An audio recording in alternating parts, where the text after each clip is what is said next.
Unsightly but very dangerous, it can destroy many Russian tanks in Ukraine. With this video, we'd like to pay tribute to one of the most prominent combat aircraft since World War II. No, this is not the McDonnell Douglas F-4 Phantom I fighter, the famed Cold War fighter, or the famous F-22 Raptor. Today's hero of ours does not have a swift silhouette. Moreover, its appearance is rather unsightly, for which it received the rather unflattering nickname Warthog. We're talking about the A-10 Thunderbolt.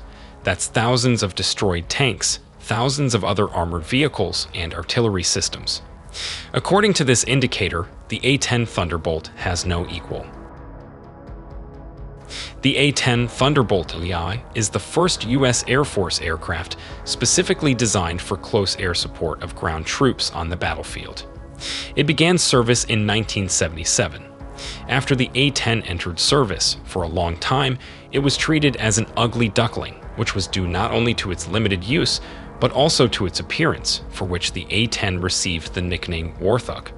The plane was criticized, and the Air Force even considered getting rid of it, intending to use a modification of the F-16 as a ground attack aircraft.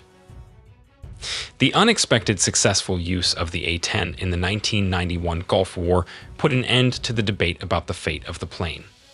In all, 144 aircraft of this type were used in the operation, which performed about 8,100 sorties with 7 aircraft losses, averaging 1 loss per 1,350 sorties, indicating the phenomenal survivability of this aircraft. At the same time, the bearded vessels destroyed 1,000 Iraqi tanks, 2,000 pieces of other armored vehicles, and 1,200 artillery systems. In one sortie, a pair of A-10s managed to burn 23 Iraqi tanks and damage 10, a phenomenal result that had never been achieved before or since. So, what is this attack aircraft? You could say that this plane was designed around a cannon, but what a cannon! Outstanding, the 7-barrel 30mm GAU-8 Avenger is amazing. It is a Gatling gun, weighing 281 kilograms, and together with the feeding system in the drum with full ammunition, it weighs 1,830 kilograms. The gun's length is 2,900 millimeters, and the barrel length is 229 millimeters. You can evaluate this monster in comparison with the famous Volkswagen Beetle. The rate of fire of this monster was 3,900 rounds per minute, with very high accuracy when fired at a range of 1,220 meters. 80% of all shells hit within a circle of 6.1 meters in radians. During the operation, it became clear that during the firing, the powder gases were sucked into the engine of the attack aircraft, and as a result, the unburned powder particles were deposited on the blades of the compressor in the engine fan. The accumulation of unburned powder particles after every 1,000 shots reduces the thrust of the aircraft engine by 1%. The total reduction in the thrust of the engines with firing was up to 10%, which increased the likelihood of stalling the flow from the compressor blades and engines. To ensure that the engines did not stall when fired from an artillery unit in 1981, they were built with special ignition devices that ignite the unburned particles of gunpowder. As a result of these measures, the problem of powder particle accumulation was solved.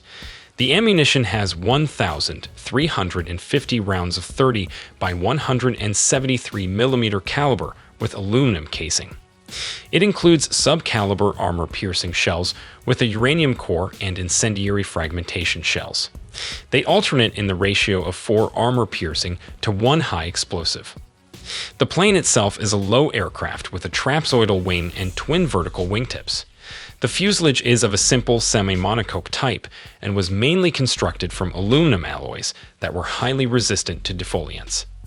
A mixture of defoliants and herbicides, famously known as Agent Orange, was widely used by the Americans in Vietnam.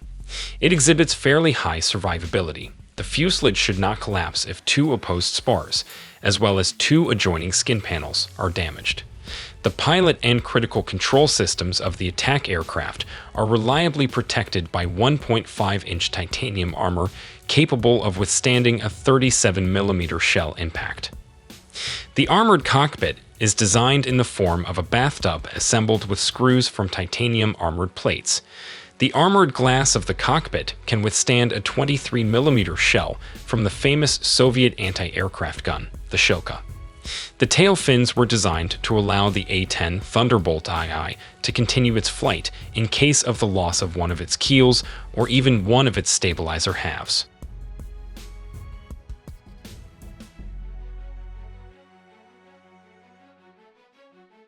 New and interesting for military aircraft was the mounting of two General Electric TF-34GE-100 turbojet engines placed in separate nacelles on each side of the attack aircraft's rear fuselage.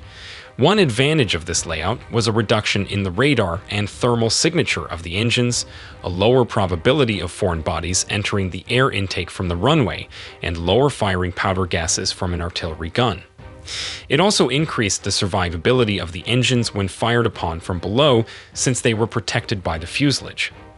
The engines generate 412 kf each and can accelerate a fully loaded aircraft with a weight of 13,628 kilograms to a speed of 834 kilometers an hour. In general, the maximum takeoff weight of the aircraft is 21,148 kilograms. In 1986, the A-10 received AIM-9 Sidewinder air-to-air missiles for self-defense. A total of 715 A-10 Thunderbolt II aircraft were produced, with 707 of them still in production.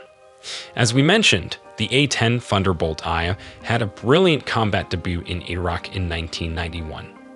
Then the A-10s were used in 1995 in Operation Denial of Flight, Danny Fly, and Bosnia and Herzegovina. They were involved in strikes against the Bosnian Serbs. They operated under suppressed air defenses but did not achieve much success. Since 2001, the A-10s have taken part in the international coalition operation in Afghanistan. For some time, they were based at Bagram Airfield near Kabul. Since 2003, these attack aircraft have taken part in Operation Iraqi Freedom. In March and April 2003, a total of 60 A-10 attack aircraft were involved in combat operations. One aircraft was shot down on April 7th near Baghdad International Airport, while another Thunderbolt, piloted by Captain Kim Campbell, was severely damaged. It had one engine damaged, a hydraulic system failure, and hundreds of holes in the wing, plumage, and fuselage of the aircraft. However, the plane returned safely to its airfield, once again confirming its phenomenal survivability. In January 2005, an updated version of the A-10A, known as the A-10C, appeared. The emergence of this attack aircraft was facilitated by the Precision Engagement Modification Program of the U.S. Army Armament Renewal. The A-10C opened the way for the obsolete A-10 Thunderbolt II attack aircraft to enter the 21st century. The BRAM program calls for the refinement of the 356 A-10 aircraft to A-10C status. The tasks the A-10C attack aircraft can handle are much broader than those of the A-10A. The updated aircraft is equipped with modern reconnaissance equipment, a satellite communication system, and a laser guidance system. The first A-10C entered service with the U.S. Army in 2006. The A-10 Thunderbolt II attack aircraft has a very large wing, which allows it to carry a wide array of weapons. Only after the appearance of the A-10C modification could the attack aircraft make full use of high-precision ammunition. Now, the A-10C weapon set consists of 2 air-to-air guided missiles, AIM-9, 6 AGM-65 guided air-to-surface missiles, 4 Lau-61 and Lau-68 unguided missile units, 6 Lau-10 unguided missile units, 24 Mk-82 high-explosive bombs, 4 GBU-8 or GBU-10 guided bombs, or 6 GBU-12 bombs. In 2014, the decision was made to remove the aircraft from service. The aviation general stated that with the allocated funds, either the A-10s or F-16s should be cut. Then, they announced a competition for a new attack aircraft. As a result, it was decided that the A-10 would remain in service until 2028. Experts predict it will continue until 2028. It's difficult to find a substitute for such an effective and survivable aircraft, which costs around $18 million and incurs an operating cost of $17,564 per hour. Recall that 1 hour of flight time for the F-35 costs the American taxpayer $28,000, and the plane itself costs $83.4 million. However, there are plans to replace the A-10 with the F-35. The Pentagon intends to conduct comparative tests of these aircraft for reaction time and accuracy of strikes. In connection with this, we have a suggestion. Shouldn't the Warthogs be deployed to the war with Russia and Ukraine? You might argue that the Russians have very strong air defenses, but all their S-300s, S-400s, Tor-Ms, and Buckums work confidently at altitudes of 100 meters and above. If an aircraft is flying at a low altitude, it can be shot down with a man-portable air defense system like the American Stinger or Russian Igla. But the hero of today's video, the A-10 Thunderbolt II, has already repeatedly demonstrated its survivability against such threats. Plus, it's equipped with state-of-the-art infrared countermeasures.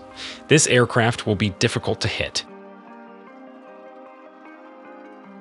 Recall the reasons for developing the A-10. Soviet tank superiority over NATO was looming in the 1960s, with thousands of Russian T-64s and T-62s threatening to tear Europe apart. Now we're seeing a similar situation in Ukraine, with a noticeable Russian tank superiority over Ukrainian tanks. So maybe the A-10 can help level this advantage. What do you think about it? Write about it in your comments, and don't forget to subscribe to our channel. There will be many more interesting videos about modern weapons. If you enjoyed the video about this celestial military worker, please give us a thumbs up. It would be the best reward for our hard work.